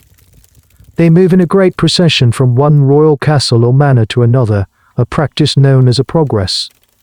The official reason is for the king to see his lands and be seen by his subjects. But you quickly learn the unspoken, far more practical reason: they are fleeing their own filth. After several months in one location, even a great royal castle would become so overwhelmed with waste and stench, its local resources of firewood and food so depleted, that it became nearly uninhabitable. The only solution was to move on, leaving the beleaguered castle and its staff a few months to recover, clean up, and replenish before the court returned. You, as part of your husband's retinue, are joining this great migration. The journey itself is a logistical marvel and a personal trial. Hundreds of people are on the move, along with a baggage train of staggering proportions. Carts groan under the weight of tapestries, furniture, kitchen equipment, bedding, and the personal chests of every noble. It's like moving a small town. The roads, little more than muddy tracks, are choked with traffic. The pace is slow, dictated by the speed of the heaviest wagon. The glamour of the procession quickly wears off. The days are long and tedious. The nights are spent either in a lesser castle or monastery along the route, or more often than not, in sprawling tent camps set up in open fields. And it's here, in these temporary lodgings, that you discover that the sanitary situation can be even worse than in a permanent castle. In the castle, there were at least designated places for waste garderobes, cesspitess the moat. In a field, there are none. A few makeshift latrine trenches might be dug for the highest-ranking nobles, but for the vast majority of the entourage, the toilet is simply any convenient bush or ditch on the periphery of the camp. The area around the camp quickly becomes a minefield of human and animal waste. The smell, especially after a few days in one spot, is appalling. Privacy is non-existent. You learn to walk a little further into the woods, hoping for a secluded spot, always accompanied by a lady-in-waiting who stands guard. There is no commode chair, no sheltering stone walls, just the rustling leaves and the constant fear of being stumbled upon. Water is another major problem. A clean stream or river is the most prized feature of any campsite, but with hundreds of people and their horses using it for drinking, washing, and watering animals, it quickly becomes polluted. An outbreak of the flux dysentery is a constant threat on these journeys, and a common cause of death. One evening your party makes camp near a small village. The villagers watch with a mixture of armed resentment. The court's arrival is a spectacle, but it also means their local supplies of food, ale, and fodder will be bought up or simply requisitioned, leaving them with little. Historians call this practice purveyance, the right of the king to purchase supplies for his household at a fixed, often unfairly low price. It was a deeply unpopular but necessary part of keeping the mobile court fed. You eat your meal, a simple fare of bread and salted meat cooked over an open fire. You are tired, dirty, and you miss the solid walls of your castle for all its flaws. At least there the chaos was contained. Here it feels boundless. You look around the sprawling, firelit camp, the tethered horses, the soldiers gambling, servants trying to mend clothes by firelight. It's a chaotic, temporary city, and you are a resident. It's the unglamorous reality behind the grand royal progresses celebrated in songs and chronicles. It's a grimy, smelly, nomadic existence, a constant fight from the consequences of your own lifestyle, forever moving on before the mess becomes completely unmanageable. The king isn't just ruling his kingdom, he's on the run from it. During one of the longest stays at a well-established royal castle, you find yourself with more leisure time. The castle has a modest library, mostly filled with religious texts and classical histories, maintained by a scholarly old monk. Intrigued, you spend a few afternoons there, with the monk patiently guiding you through the heavy, handwritten manuscripts. It's here that you stumble upon the strange and often contradictory world of medieval ideas about cleanliness. You learn that the concepts of dirt and purity are as much about morality and theology as they are about physical matter. The monk explains that in the eyes of the church, excessive attention to the body can be a form of vanity, a sin of pride. He points to the stories of saints and holy ascetics who actively embraced filth as a sign of their piety, rejecting worldly comforts to show their devotion to God, one that was properly subjugating the flesh in favor of the spirit. This idea trickles down into lay society in complex ways. While no one in the court wants to be overtly filthy, there's a definite undercurrent of suspicion towards anything that seems like excessive pampering. You recall the physician's warning about hot baths opening the pores to disease. The monk echoes this, but frames it in moral terms. He speaks of the ancient Romans and their decadent bathhouses, linking public bathing with immorality, licentiousness, and the downfall of their empire. In this view, could be a slippery slope to sin. One afternoon, you overhear a fascinating debate between the monk and the castle physician.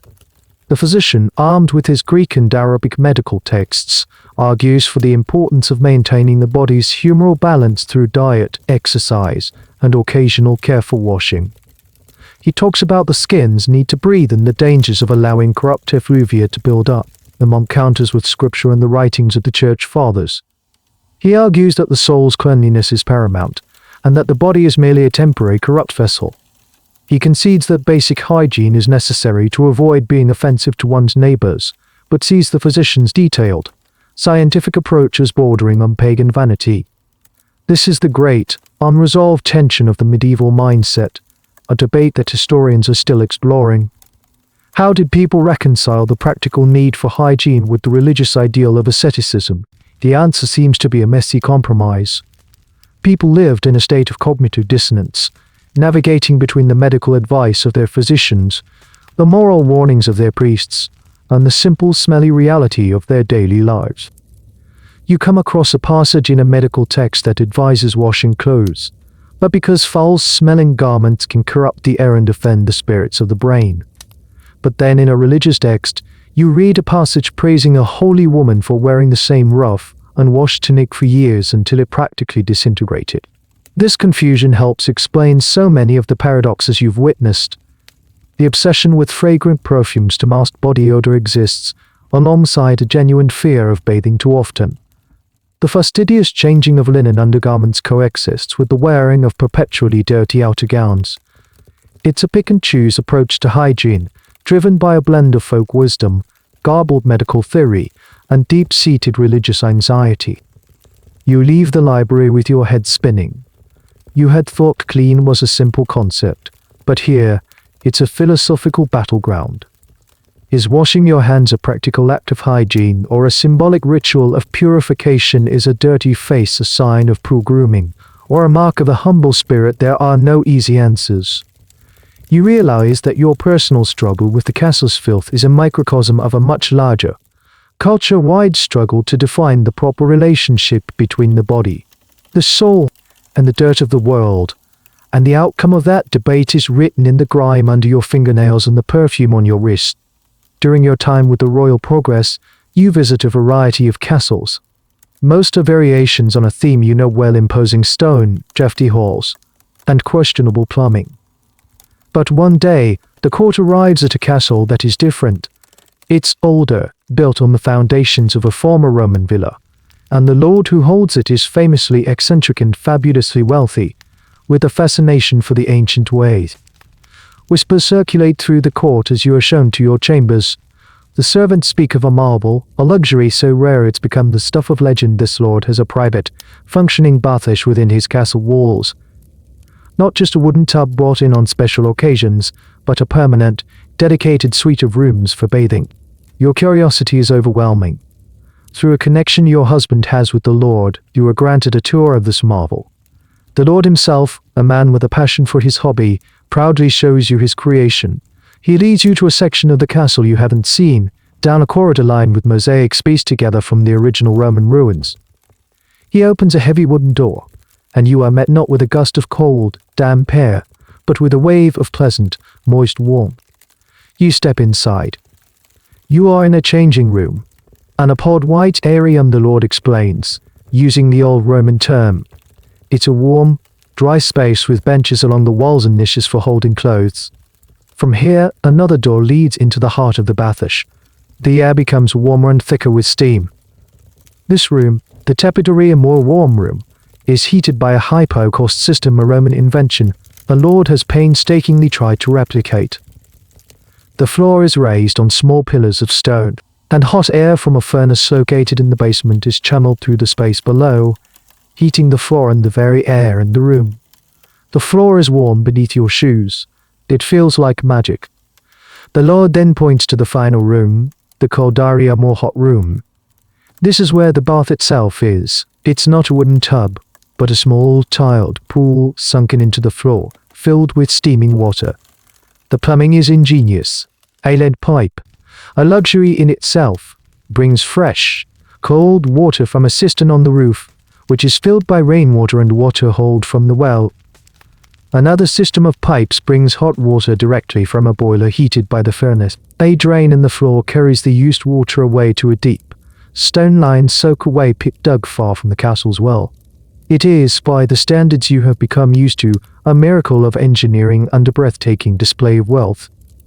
The sheer cost of the lead for the pipes, the labor to build the hypo cost, and the vast amount of firewood required to heat the furnace make this a luxury beyond the reach of all but a tiny handful of the most powerful magnates.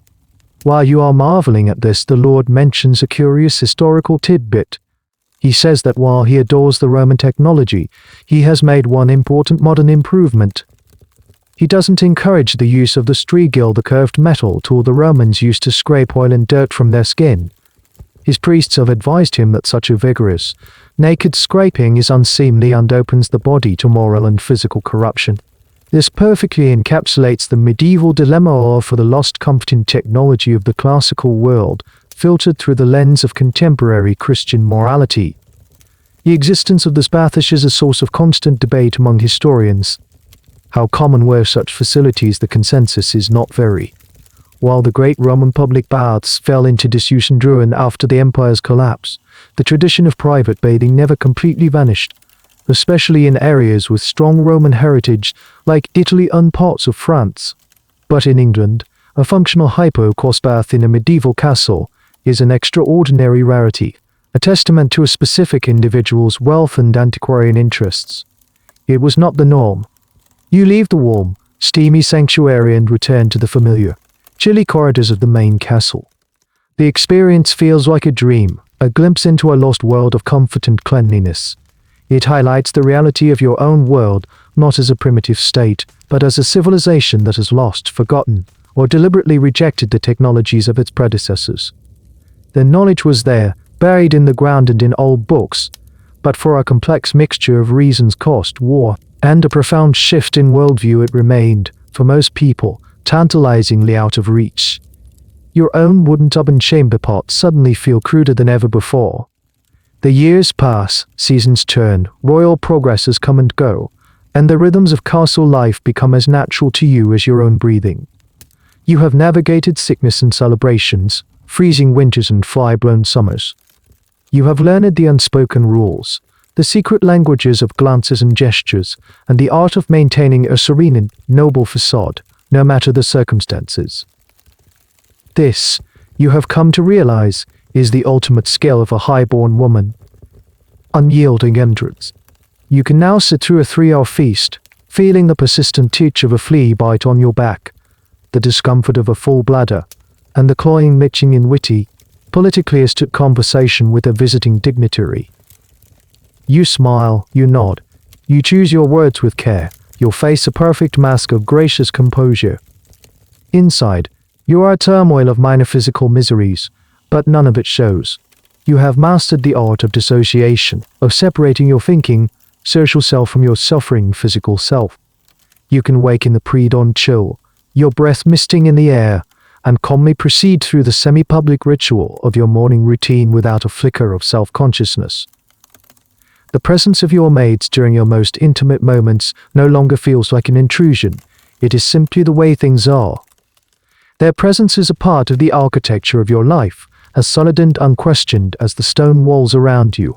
You have learned to manage the complex logistics of your own body with the precision of a quartermaster. You know instinctively how long you can go between visits to the garderobe. You know what foods are likely to upset your stomach. You know how to use the voluminous folds of your gown to conceal a discreetly held pomander or a quick, necessary adjustment of your undergarments. This constant, low-level strategic thinking has become second nature. This endurance is a taught, learned behavior passed down from mother to daughter, from experienced lady-in-waiting to a nervous newcomer. You see it in the other women of the court.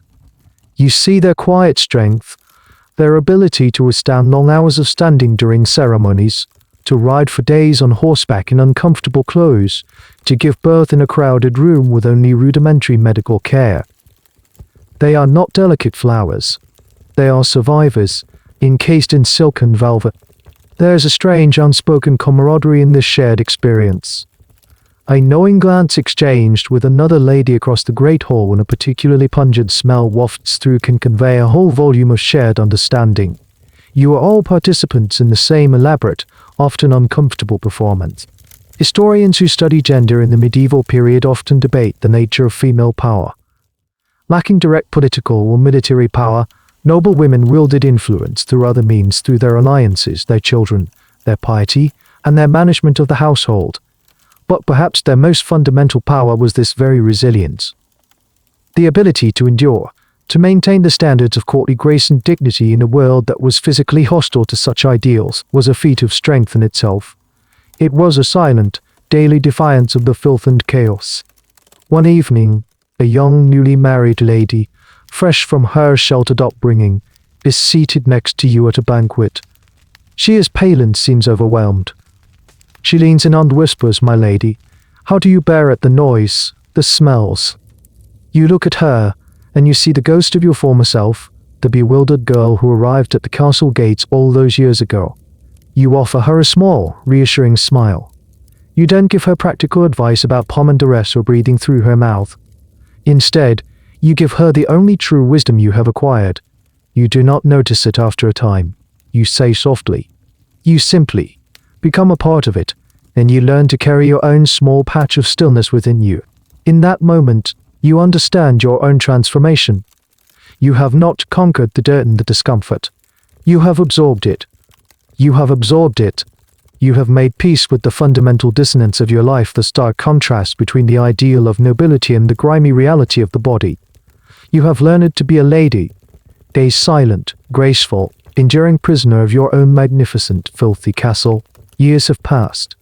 You are no longer the wide-eyed newcomer, nor the seasoned participant in the royal court. You are the matriarch of your castle, your hair streaked with silver, your face a fine map of your life's joys and hardships. Your world has grown quieter, more contained within these familiar stone walls. Today, a great honor has been bestowed upon you. An artist, a master, completed your portrait. It stands on an easel in your solar, the small, private room where you receive your most trusted counsel.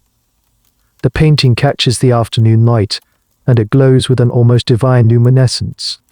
The artist has rendered you in egg tempera on a smooth oak panel, a painstaking technique that gives the colors an unparalleled depth and clarity. He has captured the intricate brocade of your gown, the deep, impossible blue of the fabric colored with pigment ground from lapis lazuli, a stone more precious than gold, brought all the way from the mountains of the east. The faint gold leaf of the background shimmers, framing you like a saint in a holy icon. This portrait is not for your own vanity. It is a political document, a testament to the power and stability of your house. A copy may be sent to a foreign court to seal a marriage negotiation for one of your children, a silent ambassador announcing your family's wealth and status. It is your legacy, a version of yourself that will outlive you by centuries. But as you gaze at the image, a profound sense of dissonance washes over you. The woman in the painting is serene, her skin is smooth and pale as cream. Her hands are elegantly placed, her expression a perfect blend of pious humility and aristocratic confidence. She is immaculate, perfect, untouched by the world. Art historians of the future will debate the purpose of such portraits. Were they meant to be realistic depictions or idealized propaganda, they will argue about the artist's intent, the patron's desires, the subtle language of symbolism in the objects surrounding you. You know the truth. The portrait is both a masterful lie and the most profound truth. It is a lie because it erases everything you have truly lived. It erases the biting cold of the garderobe seat on a winter morning.